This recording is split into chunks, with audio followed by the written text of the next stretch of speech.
you're bringing the thoughts to mind that you're born for this. You're ready for this. You were molded to do this. You've trained yourself to do this. Every single part of your being is going to step into that territory being fully equipped. Give you a quick, like, basic example. Working out. Okay, imagine you're working out, you're at the end of your workout, and you know you got like a couple more sets left to do, and it's heavy weight and it's hard to do. And it's like those feelings like right before getting ready to lift that weight and knowing you got to do 15 reps of it. It's like, man, I don't know if I want to, I don't know if I'm going to be able to do all 15. And when you have that mindset before you lift the weights, when you get to rep about 10, 11, 12, there's kind of that temptation to want to just, all right, I'm good there. I'll drop it there.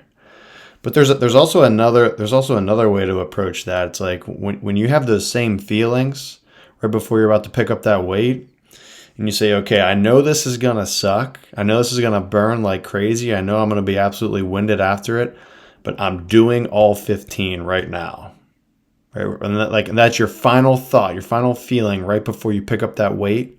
That's the same feeling I want you to have right before you pick up that ball and step on the mound. And the reality is not everyone will fully embrace the moment. So when you are up there as the pitcher and you fully embraced it and the hitter hasn't, who do you think has the leg up now? Right? Who has the edge over the competition, right? And so those are the moments, full count, that's who's going to win when it comes down to that last pitch. And so when you it's stepping across the line fully with both feet. When you do that, in those anticipation moments and make that commitment, I think that helps tremendously with putting yourself into a space where you're so locked in that zone that you don't have any more mental capacity up here for overthinking all those other thoughts that start to creep into our mind. But even taking it like a step further, it's like, okay, first you embrace it, but then you've stepped across the line. But now it's like, there's this deep feeling inside you that's got to say it's go time. Like I'm here. I'm here. It's go time. I'm bringing it. You start to get that little fire inside you. You start to get that competitiveness going again. The more you get that, the less you have the opposite. The less you have the nerves, the fear, the jitters, the butterflies. You're staring the opponent down in the face saying, let's go. Like, I'm here. I'm bringing it. Fastball inside, can you hang with that? Curveball on away, can you hit that as well? Like, I got something for you here. But like really just fully diving into that competitive spirit, being aggressive, being in attack mode and showing it, feeling it, showing it in the body language, showing it in your mechanics, showing it in how you actually throw the ball. You know what I mean? Like when they step in the box, it's like, come on, let's go. Let's bring it on. Like, what do you have? Are you ready to compete today? Because I am. I'm bringing my best stuff.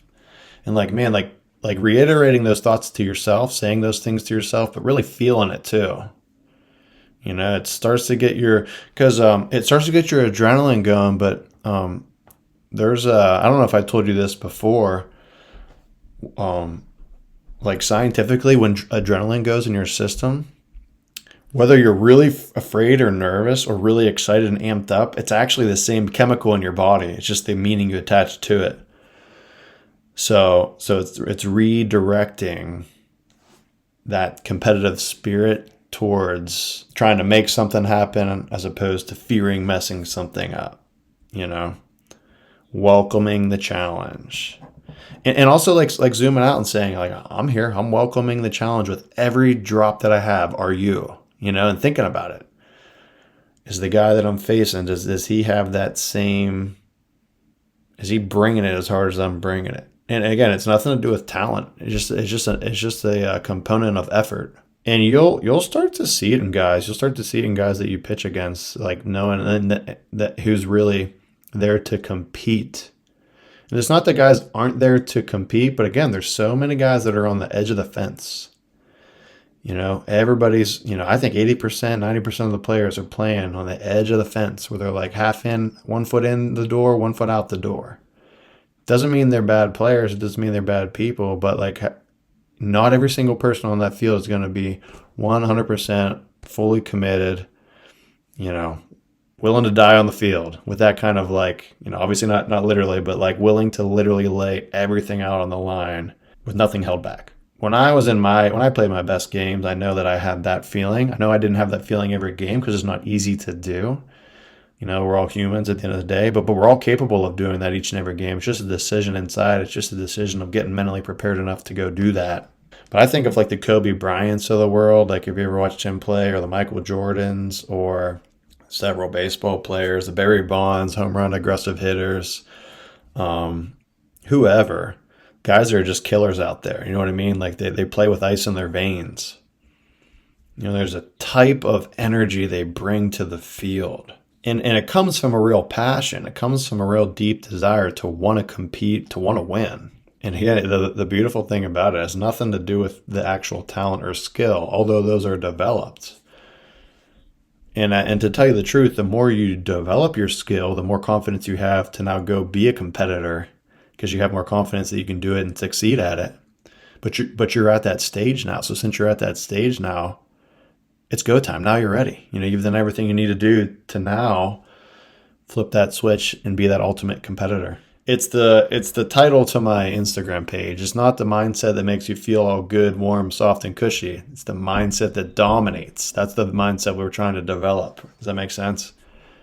So you're trying to have an edge over your competition. And look, before you can have an edge, you got to first set the foundation, which we've done. We've already done that. Now it's okay. Now I'm getting the edge. Try to adopt that more and more going forward this season, because you got momentum going right now, which is really good. So keep building. Momentum's awesome because when you have it, you can build off it so much easier. Keep those good vibes going. Keep that positive energy going. Keep having fun with it too, because it is, it's a lot of fun. It's a lot of fun to compete, by the way. Like playing with the spirit of being a competitor is a million times more fun than playing with the feelings of fear and anxiousness and worry. And you do that enough times, it just becomes natural to you. That's the beauty of it. You do it enough times that just who you are starts molding a character within you. And I'm telling you, it's fun. When you can go out there and naturally be an absolute dog out there, an absolute competitor, and it feels natural to you, that's exciting. That's what gets your blood pumping to wake up every day and play the game that you play.